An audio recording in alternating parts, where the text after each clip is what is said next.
Hello friends, ये आपके लिए बहुत ही आईएमपी क्वेश्चन है जो बोर्ड एग्जाम में आ चुका है। एक दुकान में 2 पेंसिल और 3 रबड़ों का मूल्य 9 रुपये है और 4 पेंसिल और 6 रबड़ों का मूल्य 18 है।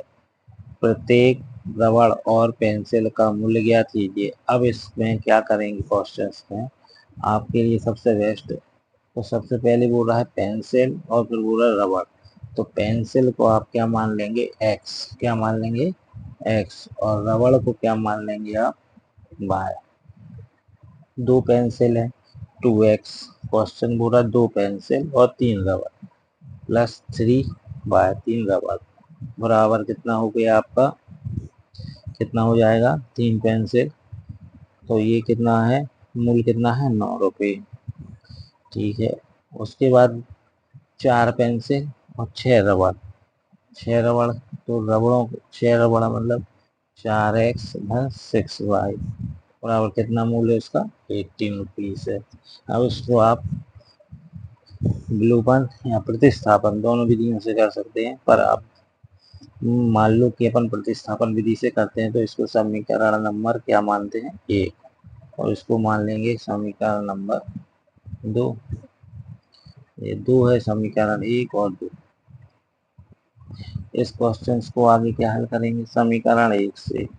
समीकरण 1 से क्या करेंगे, समीकरण 1 क्या बोलता है, 2x धन 3y बराबर 9। तो 2x बराबर क्या हो जाएगा, ये प्लस का है, बराबर के उस साइड जाएगा तो क्या हो जाएगा, माइनस का। 9 माइनस 3y। x बराबर क्या हो जाएगा, ये यहाँ गुणा में है, इसके यहाँ पर जाएगा तो बटे में हो जाएगा 3y/2। अब x की वैल्यू आ गई, ये समीकरण नंबर क्या हो जाएगा आपका, 3। आगे क्वेश्चंस देखेंगे उसमें क्या होगा। इसके बाद समीकरण 2 में, तो समीकरण 2 कौन था, ये। समीकरण 2 में x का मान रखने पर, x का मान रखने पर समीकरण 2 में x का मान रखेंगे।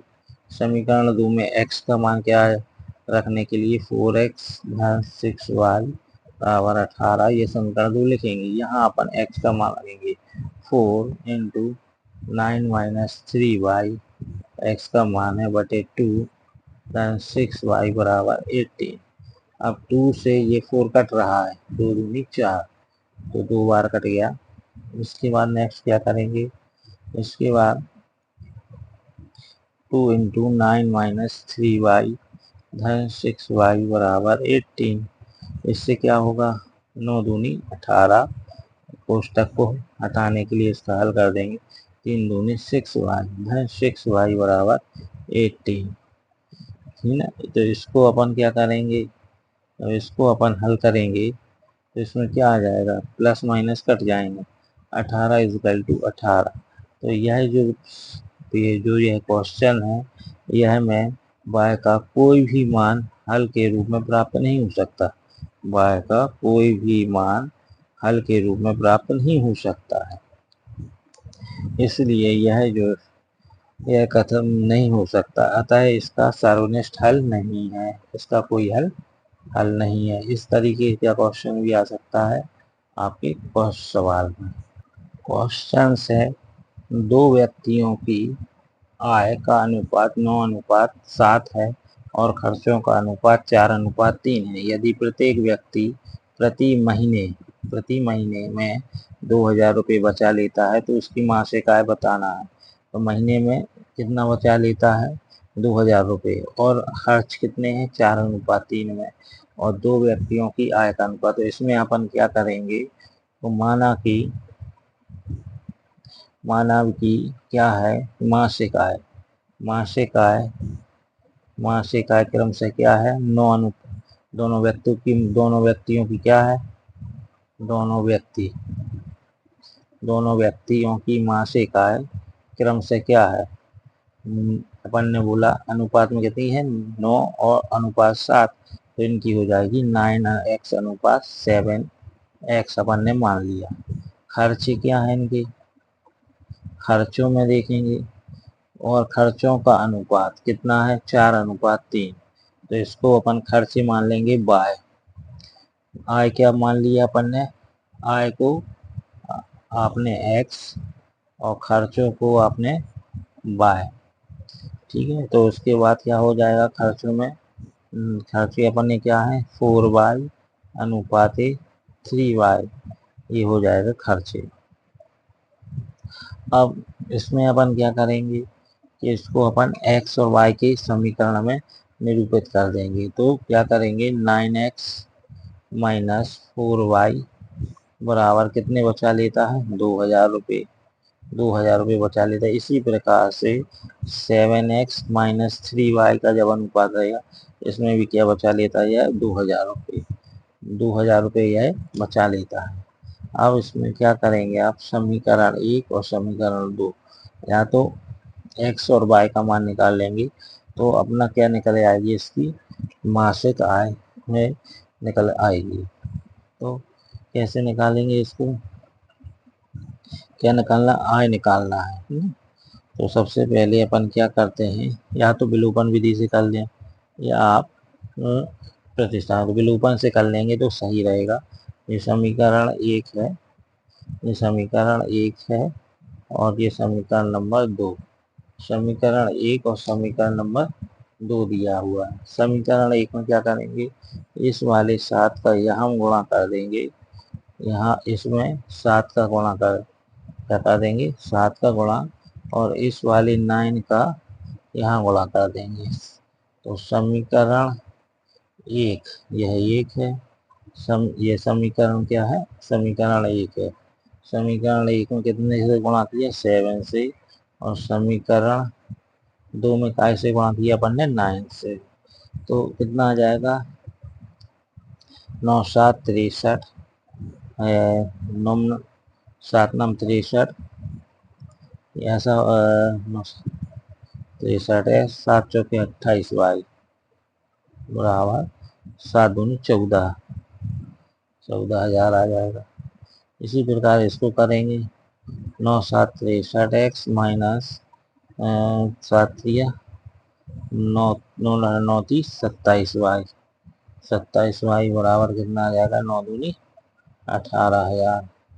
अब ये दोनों कट जाएंगे, ये माइनस का ये प्लस का चिन्ह परिवर्तन होता है। 18 में से 4 गए 14 गए तो कितना बचेगा 4000, ये 4000 बचेगा। और 28 माइनस का बचेगा क्योंकि माइनस संख्या बड़ी है, 28 में 27 आएंगे क्या होगा माइनस के 22 बचेंगे, माइनस माइनस कट जाएगा तो y बराबर 4000 रुपये आ जाएगा y का मान। इसी प्रकार से x का मान निकालेंगे तो समीकरण 1 में y का मान रख देने पर, y का मान रखने पर क्या करेंगे, समीकरण 1 क्या था 9x माइनस 4y बराबर 2000, इसमें y का मान रखेंगे। जब आप इसमें y का मान रखेंगे तो क्या हो जाएगा 9x माइनस 4y की जगह 4 4000 बराबर 2000। तो यहाँ 4 चौके कितना हो जाएगा 16, 4 चौके 16,000 माइनस बराबर 2000। उससे पक्षांतर होगा 9x बराबर क्या हो जाएगा, 9x बराबर क्या हो जाएगा 16,000 में से उस साइड जाएंगे तो क्या हो जाएंगे, ये माइनस का है तो प्लस में हो जाएगा। तो 16,000 धन 2000 तो कितना आ जाएगा 9x बराबर 18,000, 18,000 आ गया। तो x बराबर क्या आ जाएगा 18,000 बटे 9, 9 दूनी 18, कितना आ जाएगा 2000 रुपये एक्स का मान आ जाएगा। कितना आ जाएगा इसका 2000 रुपये एक्स का मान आ जाएगा। अब चूंकि इसमें क्या निकालना था खर्चे, तो खर्चे क्या थे, इसमें निकालना था आपको मासिक आय।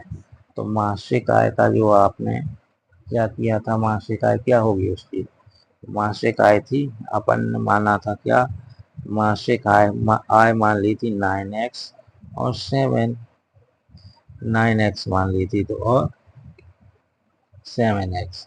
तो 9x का क्या था 9 गुणित x का मान आया था आपका 2000, 9 दूनी 18,000 रुपये क्या हो जाएगा उसका ये।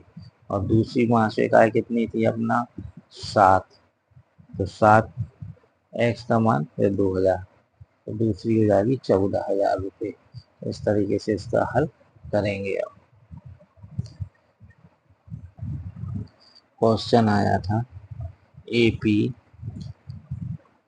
2, 7, 12 का 10वां पद ज्ञात कीजिए।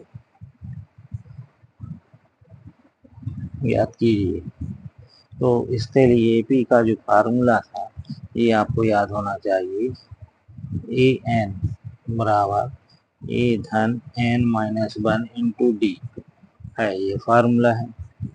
इस फार्मूले में क्या होता है, इसमें n जो रहता है कौन सा पद है, n का मान क्या कहते हैं, n क्या कहलाता है, कौन सा पद है, n व पद है या कौन सा पद है, तो ये निकालते हैं।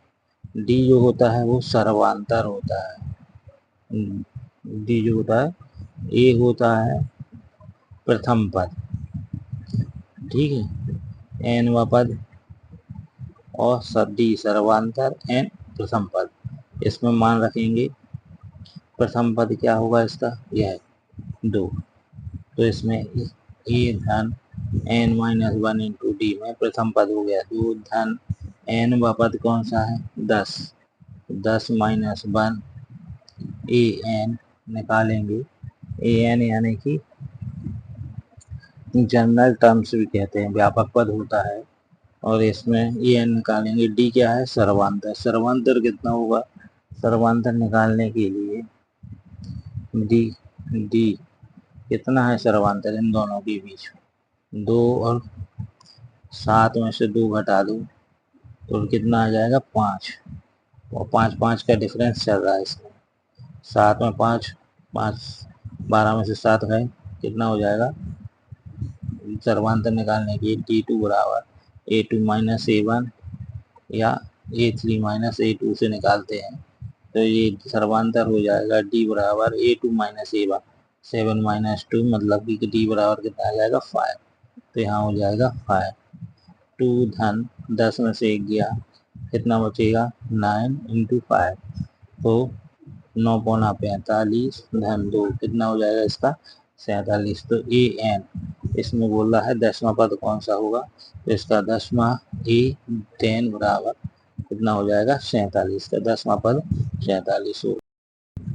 इसके बाद ये क्वेश्चन आया कि A10, 7, 4 माइनस 62 का अंतिम पद से प्रथम पद की ओर 10वां पद ज्ञात कीजिए। अब बोल रहा है हम माइनस 62 का अंतिम पद से, तो सबसे पहले अंतिम पद से फार्मूला लगेगा L धन A L is equal to A धन N-1 इंटू D। अब यहाँ A प्रथम पद क्या हो जाएगा, A कितना है इसमें प्रथम पद 10, कितना है 10, ठीक है। सर्वांतर क्या होता है A2 माइनस A1, तो A1 ये A2, ठीक है। इसके बाद A2 कितना है, ये A1 माइनस A2, तो कितना हो जाएगा 7 माइनस 10 मतलब कि 10 में से 7 गया माइनस के 3। अंतिम पद L कितना है माइनस 62। इसके बाद इस क्वेश्चन को हल करने के लिए आप इसमें मान रखेंगे, L का मान कितना आ जाएगा, इस समीकरण में आप मान रखेंगे L minus 62 is equal to प्रथम पद 10 धन N, कौन सा पद निकालना है अपन को, 11वां पद ज्ञात करना है, तो N पद यानी N निकालना है, N-1 सर्वांतर माइनस 3। तो इसमें कैसे हल करेंगे आप, सबसे पहले इस 3 का मल्टीप्लाई करेंगे, minus 62 is equal to 10 minus 3 minus 3n और माइनस माइनस प्लस 3, ये हो जाएगा। जब इसको हटाएंगे तो 60 थ्रू 10 कितना हो जाएगा, या इसमें क्या हो जाएगा, इसको हटाएंगे तो माइनस 3n और ये प्लस का है तो प्लस 3, अब इसमें क्या हो जाएगा आपका 10 और 3, ये माइनस का है तो ये प्लस का है 10 तो उस साइड चला जाएगा, तो -62 -10 -3n + 3, इस तरीके से आप लिख लेंगे। तो 62 में से 10 जोड़ेंगे तो कितना आ जाएगा 72 और -3n + 3, -72 इस साइड आ जाएगा, ये माइनस का 3 हो जाएगा बराबर के साइड -3n और माइनस के ये हो जाएगा 75, 72 में -3 जोड़ेंगे तो 75 और माइनस का 3n, तो यहाँ पर माइनस माइनस क्या हो जाएगा कट जाएगा, या इस तरीके से लिख सकते हैं 3n बराबर 75, तो n बराबर क्या जाएगा 75/3, 3 दूनी 6, 3 5 15, 25 बराबर कटेगा, तो n बराबर कितना आ जाएगा इसका आंसर कितना आ जाएगा n बराबर 25, इसका आंसर जो हो जाएगा 25 हो जाएगा। नेक्स्ट डे आया है सवाल, तो सबसे पहले इस सवाल के लिए जाने के लिए इसका फार्मूला देखिए, एपी के प्रथम एपी के प्रथम एपी के प्रथम प्रथम n पदों का योग का प्रथम n पदों के योग के लिए सूत्र होता है s बराबर n/2 2a धन n-1 और ये हो गया कोष्टक में d, तो n तो हो गया पद हो जाएगा इसके n पद, a हो गया प्रथम पद, ठीक है। उसके बाद n हो गया n पदों का योग -d, जो d होता है वो सर्वांतर होता है। और इससे संबंधित क्वेश्चन करते हैं। क्वेश्चन से यदि किसी एपी के प्रथम 14 पदों का योग 1050 यानी 1050 है तथा इसका प्रथम पद 10 है तो 20वां पद ज्ञात कीजिए। तो इसमें सबसे पहले नंबर क्या बोल रहे हैं प्रथम 14 पदों का, तो Sn बराबर प्रथम 14 पदों का क्या होगा योग कितना है 1050, प्रथम 14 पदों का योग या Sn 1050, n बराबर कितने हैं पद 14, ए यानी कि क्या बोल रहा है प्रथम पद कितना दिया है 10, तो ए का मान कितना हो गया 10। फार्मूला होगा Sn बराबर n/2 2a धन n-1 इंटू डी, तो कितना है Sn का मान 1050 बराबर n का मान कितना है 14/2, 2 इंटू ए का मान कितना है 10 धन n का मान कितना है 14 -1 इंटू डी का मान कितना है, डी अपन को क्या निकालना है 20वां पद ज्ञात कीजिए, तो डी यानी सबसे पहले डी का मान निकालेंगे, डी का मान कितना है निकालना पड़ेगा सर्वांतर, तो उसके बाद आप करेंगे तो ये डी का मान आपको निकालना पड़ेगा। तो क्या करेंगे 2 सता 14 कट गया 1050 7 है यहाँ 2 धाम 20 धन 14 में से 1 गया 13 डी, यहाँ से ये 7 इसके बटे चला जाएगा 1050/7 20 धन 13 डी, 7 से कटेगा 7 एकम 7, 7 नाम 63, 7 का भाग दे देंगे 150 में 7 नाम 7 सतैयों नहीं था 7 या 7 60 और 7 धाम 70, तो 100, इसके बाद अपन क्या काटेंगे इसको काटेंगे या इसको क्या कर सकते हैं अपन काटना है तो 7 से काट सकते हैं, 7 नाम 63 भी कर सकते हैं 63, अब 105 में से 63 गया कितना बचेगा अपना 105 में से 63, 5 के मैंने 15, 15 में से 3 गया कितना हो गया आपका 15 में से 3 गया 12, तो ये इसको ऐसा कर सकते हैं अपन, यहाँ पर सबसे बेस्ट तरीका है कि 7 का मल्टीप्लाई कर दीजिए 1050 इज इक्वल टू 7 दूनी 14 यानी 140 धन 13 सत्ते 91 डी, 1050 में से माइनस 140, यहाँ प्लस का था, ये बराबर के साइड आ जाएगा तो माइनस का हो जाएगा 91D। तो ये 1050 में से 140 जब आप घटाएंगे तो इसका हो जाता है 910, 910 91 इंटू डी, 910 बटा 91 के बराबर डी। तो 91 से ये कितनी बार जाएगा डी, तो डी कितना आ जाएगा इसका 10 आ जाएगा, इसका डी कितना आ जाएगा आपका 10 आ जाएगा। इसके बाद आपको क्या बोला है 20वां पद ज्ञात कीजिए। तो ए एन का फार्मूला है, ए एन धन क्या होता है फार्मूला, ए एन का फार्मूला क्या होता है उसको लगाएंगे तो ए एन प्लस क्या हो जाएगा अपना ए धन एन माइनस 1 इंटू डी। तो 10 कौन सा पद निकालना है आपको, इसका 20वां पद निकालना है। तो 20, तो यहाँ पर ए का मान कितना आ गया आपका प्रथम 10, 10 धन एन का मान कितना है यहाँ पर कितने 20 पदों का, तो 20 माइनस 1 इंटू डी कितना है आपका 10। इसको हल कीजिए तो A20 बराबर 10 और इसमें से 20 में से 1 गया 19 इंटू 10। तो A20 बराबर कितना आ जाएगा, A20 बराबर 19 का 10 में करेंगे तो 190 धन 10। तो A20 का मान आ जाएगा 190 में जब 10 जोड़ेंगे तो कितना हो जाएगा 200। तो इसका 20वां पद कितना आ जाएगा आपका 200।